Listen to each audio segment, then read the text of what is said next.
మొన్నటికి మన ప్రకాష్ రాజ్ గారు మాట్లాడారు నా మీద. అదే నేను మాట్లాడుతుంది ఒక హిందువులు అపవిత్రం గురించి మాట్లాడుతున్నాను. ఇందులో ప్రకాష్ రాజ్ గారికి సంబంధం ఏంటి? ఇందులో నేను ఇంకొక మతాన్ని నిందించానా? ఇస్లాంని నిందించానా? క్రిస్టియానిటీని నిందించానా?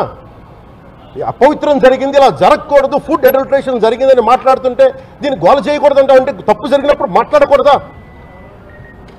ఒక అపవిత్రం జరిగితే మాట్లాడకూడదా? దేవతా విగ్రహాలను శిరచ్ఛేదం చేస్తే మాట్లాడకూడదా? ఏం పిచ్చి పట్టింది ఒక్కొక్కళ్ళకి? ఎవరి కోసం మాట్లాడుతున్నారు మీరు? ప్రకాష్ రాజ్ కూడా చెప్తా ఉన్నాను, నాకు మీరంటే గౌరవం. I have extreme respect for you. కానీ when it comes to secularism, Prakash Raj garu, it is a two-way, not one way. I have extreme respect for you. You know that.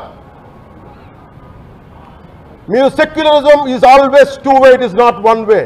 హిందువుల మీద దాడి జరిగినప్పుడల్లా వచ్చి మాట్లాడటం తప్ప, నా ఇంటి మీద దాడి జరిగినప్పుడు నేను మాట్లాడకూడదా? నా ఇల్లు 10 మందికి ఆశ్రయం ఇస్తుంది.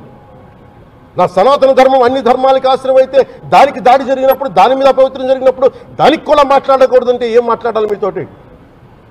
Prakash Raj garu, you have to learn your lessons. I respect you.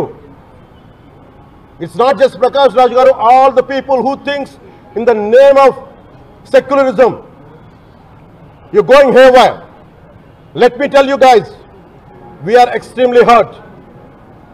Don't make a mockery out of our sentiments. We are deeply, deeply hurt. It's not fun for you, fun for you. Maybe it might be fun for you. It is not fun for us. Shri Pawan Kalyan garu, నేను ఇప్పుడే మీ press మీట్ని చూశాను. నేను చెప్పిందేంటి, మీరు దాన్ని అపార్థం చేసుకుని తిప్పుతున్నదేంటి? నేను ఇప్పుడు విదేశాల్లో షూటింగ్లో ఉన్నాను. 30వ తారీఖు తర్వాత వచ్చి మీ ప్రతి మాటకి సమాధానం చెప్తాను. ఈ మధ్య మీకు వీలైతే నా ట్వీట్ని మళ్ళీ చదవండి, అర్థం చేసుకోండి ప్లీజ్.